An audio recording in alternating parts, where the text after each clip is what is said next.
beautiful people? It's your TTA Pro, Mr. O, back with another episode. Today we're going to solve EST reading passage, I think 31 or 32, مش فاكر الرقم, excavation of tombs. Now, يا شباب, this is a historical passage. Oh, بنحسبها كhistorical passage. It's actually not historical, it's actually Egyptology. وده ليها its own field. تمام. It's Egyptology وده ليه its own field. However, هتشوفوها موجودة عندكم مكتوبة history because of the focus on history, but it is Egyptology, right? These passages are annoying, right? These passages are hard. They are hard, right? وليه بقى يبقى صعب؟ ليه يبقى annoying? Because of the style and structure. Because of style, because of structure, well, most of all, because of the ideas, right? Passage مش بيبقى صعب بسبب vocabulary. Passage مش بيبقى صعب بسبب ال sentence structure. Passage بيبقى صعب برضه بسبب ideas. عشان ideas لو غريبة عليا بيبقى صعب عليا استوعب ideas دولت. Are we going to understand everything? No, right? So أنا عايزاكم تاخدوا الابروتش زي بنعمل في الساينس والابروتش ده بنقرا introductory paragraph. And then we focus on بقى بعد كده ال topic sentence and concluding sentences. بعد كده بنقرا ال concluding paragraph. Now these are a bit tricky عشان ال paragraphs بيبقوا طويلة شوية. وهوريكم example دلوقتي ازاي ممكن نقسم ال passage. But you're going to have other problems. وايه هو ال other problems دولت؟ Line numbers. Now remember the EST في الامتحانات الجديدة قللوا عدد الأسئلة اللي فيهم line numbers عشان يجبرك تقرا. Right? So it's really important مش نعتمد بس على line numbers. So when I'm reading through the passage, I skim the details اخد فكرة عن الباسج عشان لو انا هعتمد على line numbers يعني مش هقرا الباسج هخش على الاسئلة واعتمد على الاسئلة دولت يقول لي اقرا فين هيبقى في صعوبة. فمن دلوقتي انا عايزاكم تدربوا نفسكم تتعودوا نفسكم على skimming the line numbers or skimming details. So that way لو في أسئلة مش لازم بقى أتعب نفسي أما أجي أدور على إجابات and answer choices. These ideas are hard. These questions are hard. يعني the level of difficulty في reading passages دولت I'll tell you from medium to hard. Right? فلو مش فاهمين حاجة لو مش فاهمين سؤال لو مش فاهمين حاجة معينة your job بقى is to learn to skip around and solve what you can الأول. Solve what you can. ابعدوا عن well, let's talk about reading strategy الأول, right? So here we go. You have this beautiful reading passage, very thick, very complex. خصوصا ideas. زي ما احنا قلنا, you're going to read the introductory paragraph, هيديك المين فكرة, and then you're going to read the topic sentence and skim it details, and then you're going to go into the concluding sentence. هذا كده معناه هتستوعبوا كل الانفورميشن ده مستحيل. Especially if you use a strategy ده مستحيل. Now some students يقولوا well I'm not comfortable doing this and عايز اقرا الباسج. نقرا الباسج ما عنديش مشكلة. ما حدش هيقول لكم لا. Right? ما حدش هيقول لكم لا. However, it is important that when I read the passage أنا بلقط المين ideas. معظم الإجابات هيرجع للمين ideas. فلو عرفتوا المين ideas هيبقى سهل عليكم تعرفوا تتصرفوا بالأسئلة والإجابات. بس لو عندكم صعوبة في المين ideas إيه اللي هيحصل؟ Right? هيبقى صعب علينا في الحل. هيبقى صعب علينا نحل. So we're going to begin. You have your timer هديكوا 15 minutes. Okay, beautiful people. So let's review.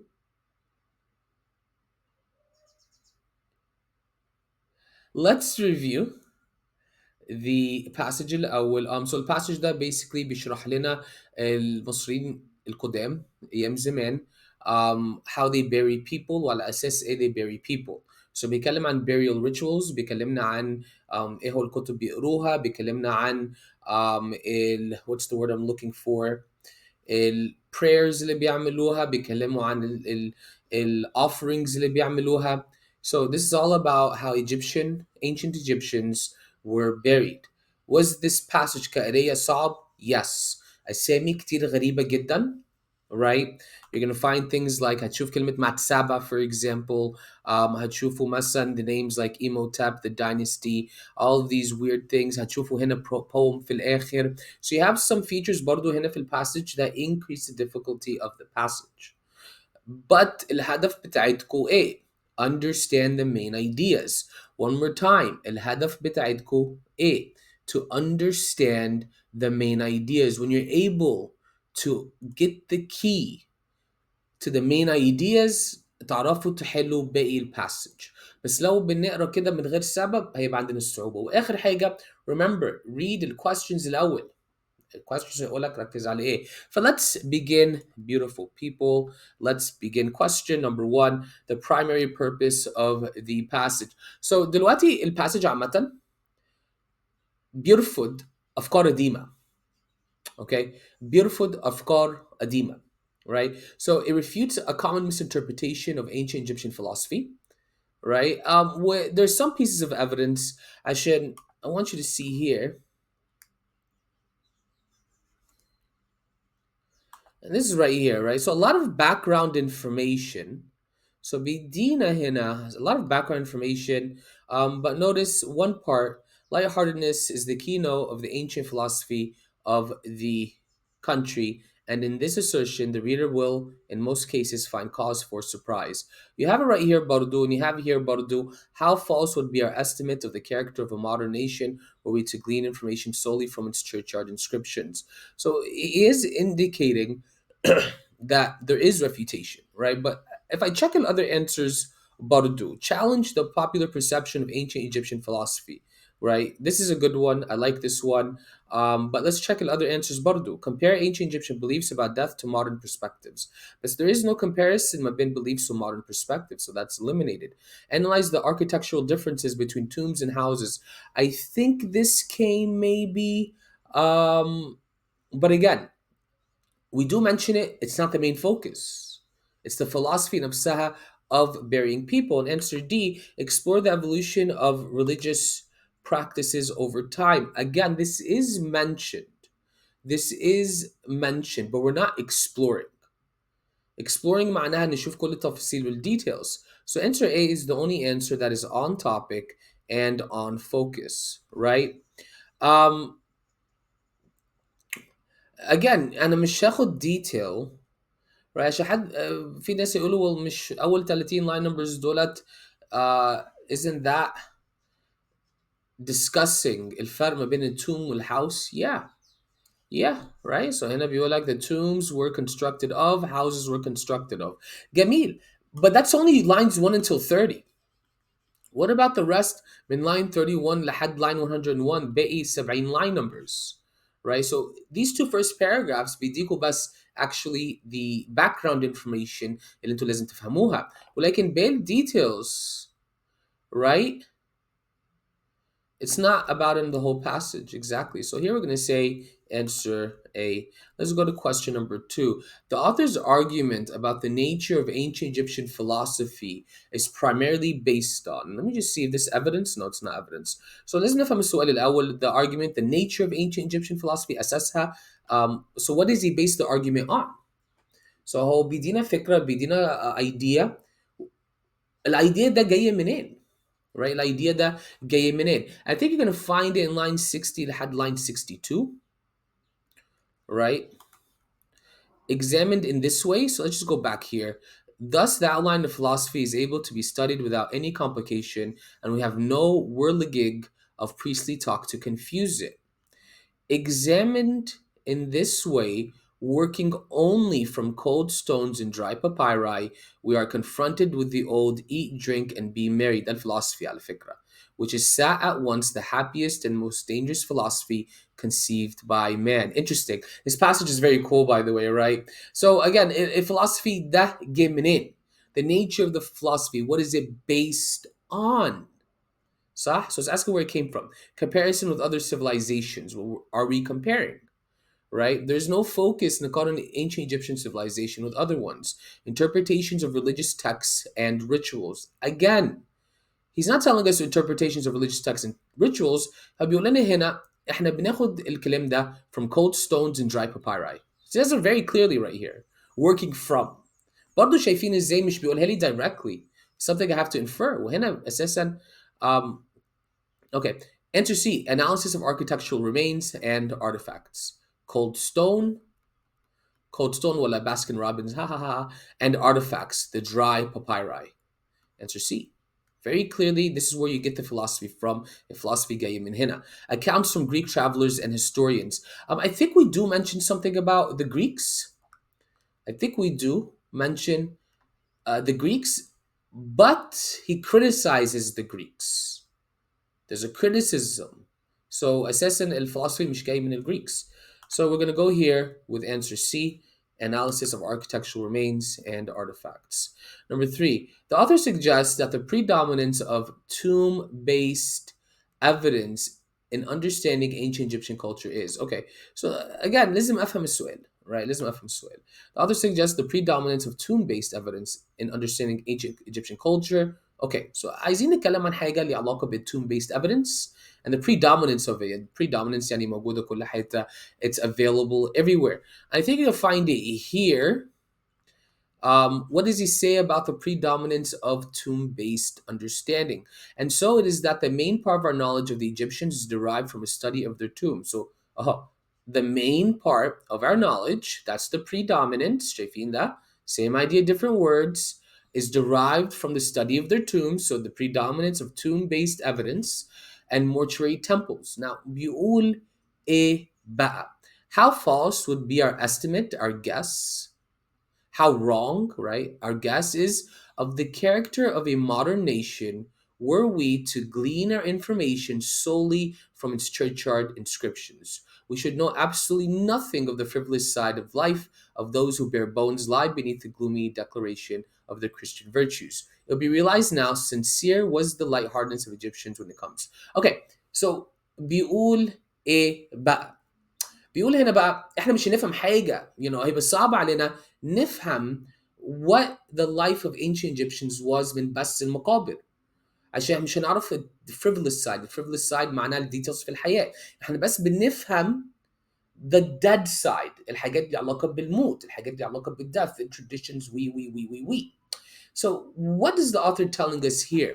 So the predominance helps us provide a comprehensive view of their daily life. ده عكس الباسج.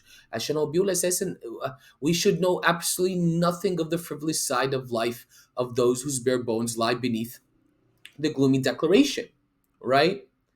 So here it's telling us نفهم من التوم will make us misunderstand. So نفهم بس من المقابر will make us misunderstand Egyptian culture or ancient Egyptian culture. Answer B overemphasizes the role of death in their society. I like this. Right? Now again, why? عشان احنا بس بندرس the deaths من الtombs. طيب.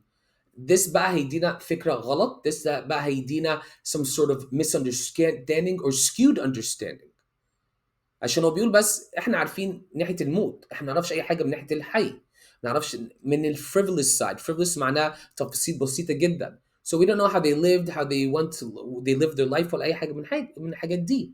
So this predominance of tomb-based evidence will overemphasize the role of death in their society. بس برضه انا مش مقتنع. اشوف باقي الاجابات. Accurately reflects the preoccupation with the afterlife. I mean, that عكس طبعا تماما في passage, right? The passage argues against this interpretation. Offers insights into both the religious and secular practices. Again, أنا بس عارف الجزء المقابر، والجزء المقابر دايما بيعلاقة بالديانات وكده. So on the secular side, again, so التوم ممكن يدينا ideas on the religious side, but مش يدينا ideas on the secular side or secular practices. So now we're going to go with answer B. Overemphasizes the role of death in their society. Number 4, the author's reference to Imhotep primarily serves to. So here in question number 4, أول حاجة بنعملها إيه? We're going to go and read, right? We have to read 71 until 84. This is the reference to Imhotep. This is the reference to Imhotep. So that's the first thing we need to do. ليه بقى؟ عشان بيسألني purpose. It serves to. So ليه احنا كتبنا الانفورميشن ده؟ Now عشان أفهم الفانكشن بتاع الانفورميشن ده بتاع الباراجراف لازم أفهم إيه علاقتها بباقي الباسج. Just so you know, right? And you're going to find a big part here. To Imhotep must be attributed the earliest known exhortation to man to resign himself to his candle end of a life and to the inevitable snuffing out to come and to be merry while yet he may. What does this mean? Emotep هي أساس live your best life. Live your life until you reach the end. Again, read these line numbers one more time, right? It's showing us a philosophy of Emotep. To Emotep must be attributed, okay, Sah Emotep, she's the cause of the earliest known exhortation, the earliest known philosophy, right? To man to resign himself, يتسلم نفسه, to his candle end of a life. So I'm taking it to the end of life, استسلم نفسك عادي. And to the inevitable snuffing out to come, and to be merry while he may. طيب قرانا ده فين؟ To be merry while you can, to live life the best you can. Up here, eat, drink, and be merry. This is a cross-text connection. ده السؤال ده basically بيسألك تعمل connections ما بين paragraphs, right? So لو قرأت بس الباراجراف ده هيبقى عندي صعوبة. لو if I skip the details وما قرأتش ال eat, drink, and be merry برضه هيبقى عندي صعوبة. لو ما فهمتش أول set ده وما فهمتش الset ده هيبقى عندي صعوبة. There's a lot of factors here. It's not easy. So we contrast early and late Egyptian philosophical thought, but we're not. It's a continuation. بس الإجابات الغلط بيبقى غلط بيبقى باينة صح؟ Provide historical context for Egyptian architectural practices. بس احنا بنتكلم دلوقتي عن فلسفة, right? حتى في البداية بنقول the philosopher, right? Illustrate the longevity of eat, drink, and be merry philosophy in Egypt. Yeah, right? عشان بيتكلم عن ايموتاب في بي سي 3000 يعني من 5000 6000 سنة, and then he's saying that أول مرة نشوف الفريز ده. So this indicates the longevity. This indicates longevity. Challenge the authenticity of attributed ancient Egyptian writing. But again, there is no challenge here. There's nothing to contradict. So هنا نقول answer C. Number 5. The poem quoted at the end of the passage most strongly supports which of the following interpretation of ancient Egyptian philosophy. Now, ميزة كويسة في ال EST شايفين ازاي كل الأسئلة it's around the main ideas. If you understand the main ideas هيبقى سهل بالنسبة لنا. عندنا صعوبة نفهم main ideas هيبقى عندنا صعوبة في الحل. So the poem at the end most strongly supports which of the following interpretations understanding. So poem ده معناها ايه في الآخر؟ What does this poem mean? Right? Again, في كذا مكان. يعني قلنا الفكرة هنا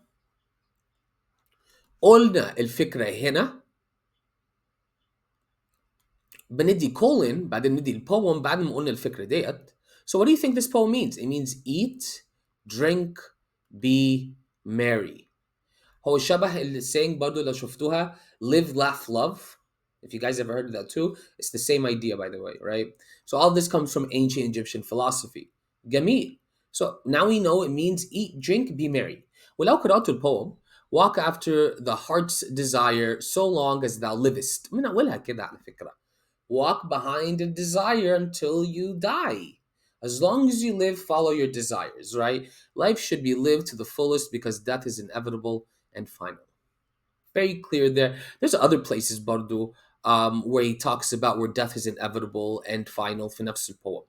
Material possessions are the key to happiness in both life and death. This is the problem, صح؟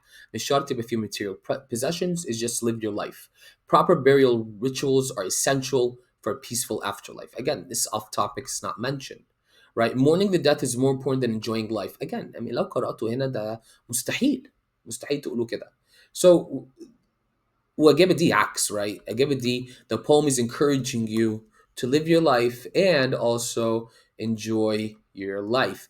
Question number 6. The author's criticism of Greek traveler accounts of ancient Egypt suggest that. So أول حاجة عايزين نلاقي, well, where do we discuss the criticism of the Greek travelers? بنتكلم عن the Greek travelers here, right? We talk about the Greek travelers in Egypt. Now, where is the criticism itself? I think it's right here.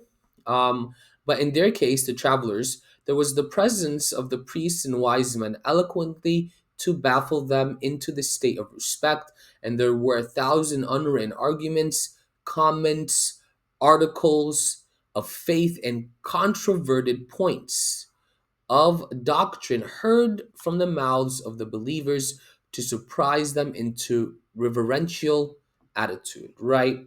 So the author's telling us الجريك travelers دول قبلوا الفلسفي أو قبلوا Egyptian philosophy عشان they were impressed by the mysticism من ناحية الجزء الماجيكال. mysticism is مش magic قوي. mysticism معناها like الجزء اللي علاقة بالروح وعلاقة الروح بباقي universe, right?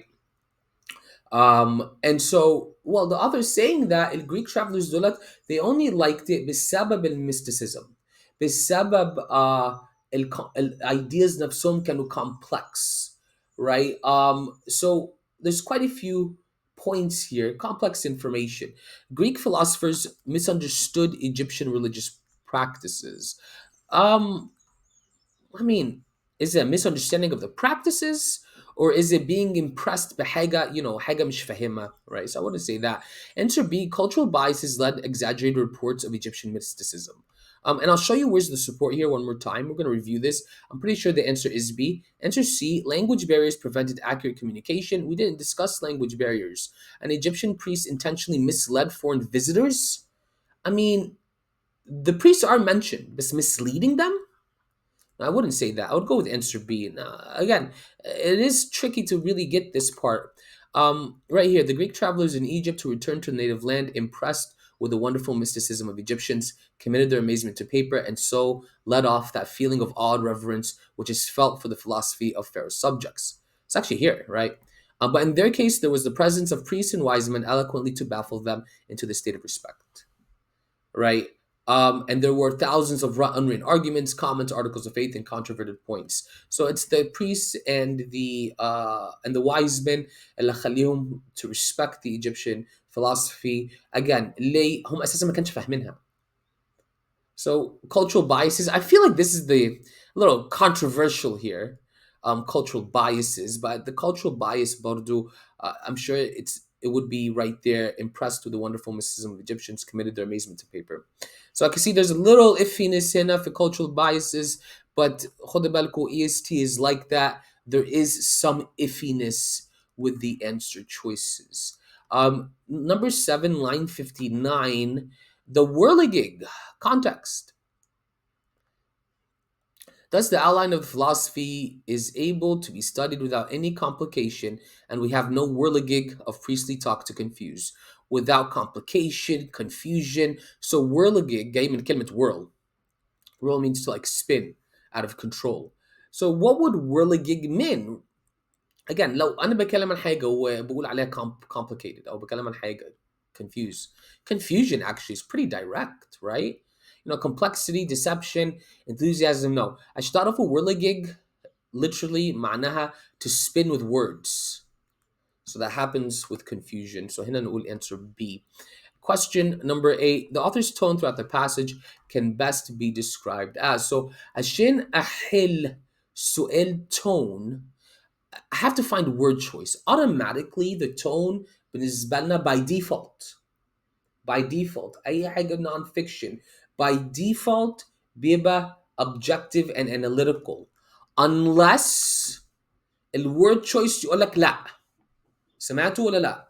So مثلا بقرا الباسج ولقيت حاجة مثلا زي amazing. Right? Or this was a beautiful bird. So ده بالنسبة لنا ومش هيبقى objective خلاص.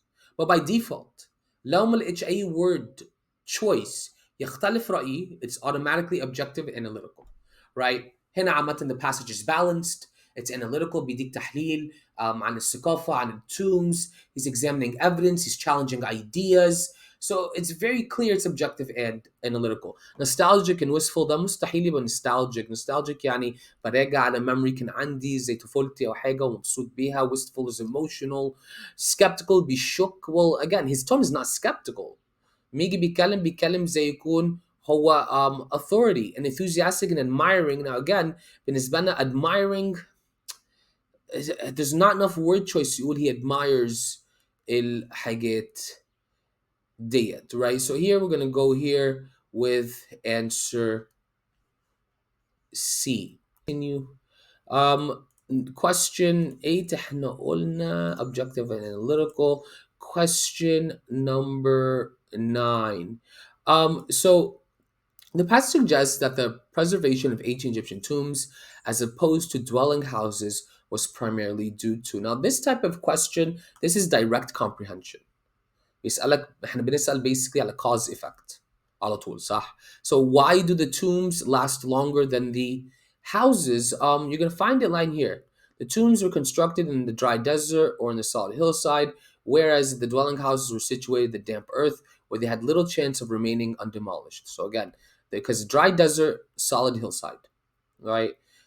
So superior architectural skills. Well, no, the religious significance attached to burial sites. Again, it's not mentioned. Why? اشمعنى عندنا tombs ما عندناش بيوت. The location and materials used in the tomb construction, right? So again, it was used to construct in dry desert on the hillside. Right there, answer C, very clear, very direct. The continuous maintenance of tombs by descendants, again, it's not supported. ممكن يبقى true, right? ممكن يبقى true, but it's not supported. ولازم الانسر عندي دايما يبقى supported. And finally, question number 10. Based on the passage, which of the following best describes the author's view of the relationship between ancient and modern Egyptian culture, right? So we have to find something اللي بيconnect ancient Egypt with modern Egypt. عشان هو بيسألنا هنا what is the author's view of the relationship? What is the author's view of the relationship? Right here, it is to be noticed that this way of looking at life is to be found. What is this way? Right? That compression noun. This goes back to eat, drink, and be merry. So it is to be noticed that this way of looking at life is to be found in Egypt from the earliest times down to the period of the Greek occupation of the country, and in fact until the present day. Right? So الفلسفي ده لسه كان موجود في الوقت ده. So ancient Egyptian philosophy, I don't know how to talk right now. Ancient Egyptian philosophy has been completely lost now عشان بيقول موجودة لحد دلوقتي صح. Modern Egyptians have rejected the philosophy بس بيقول موجودة لحد دلوقتي. There is a fundamental continuity in Egyptian cultural attitudes over time. Right? There is continuity عشان من أيام زمان لحد مش عارف إيه لحد مش عارف إيه. It's still there. So here we're going to hit with the answer C. Here we're going to hit answer C. And finally, question number 11. Number 11 is actually a pretty complex question. It's not easy, these questions, right? Which of the following best captures the central irony presented in the passage? So, أول حاجة لازم أفهم إيه يعني إيه irony, right? يعني إيه irony? Irony is death. Not death. What am I saying? Irony is a surprise. حاجة unexpected. لو عندي expectation معين irony بقى هيعكس ال expectation ده. Right? So we're looking for some sort of irony in the passage. And the passage is ironic. ليه بقى؟ عشان we study the tombs, right, to understand lives. That's ironic, right? And بدرس المقابر, I study the tombs to understand the lives of the ancient Egyptians. So answer 11, Egyptians built elaborate tombs but lived in simple dwellings. Again, this could be true, but it's not. مش موجودة. وبرضه في evidence هنا. And so it is that the main part of our knowledge of the Egyptians is derived from the study of their tombs and the mortuary temples. And knowledge, مش بس knowledge of death, knowledge of their lives, right? The most joyful philosophy came from a culture obsessed with death. We don't know if they're obsessed with death. صح? Greek travelers misunderstood Egyptian culture despite extensive study. I mean, it's mentioned Greek travelers, but other than that, that's ironic. A description of Egyptian beliefs followed by an explanation of their impact on tomb design. There's actually a problem here, guys. Question number 11, by the way. There is a bit of a problem here. That's actually not the answer. And if you're watching the video, you're going to find an updated form of this. The actual, it should say to modern scholars rely on burial sites to understand the daily life in ancient Egypt. Mr. Shama. How do I don't even know how to do this anymore. Okay. So that's the irony. So this original answer shouldn't be here. So the irony is we study their deaths, we study their tombs, المكان بتاع المقابر بتاعتهم to understand their daily lives, and that is an irony. and that is irony. Okay.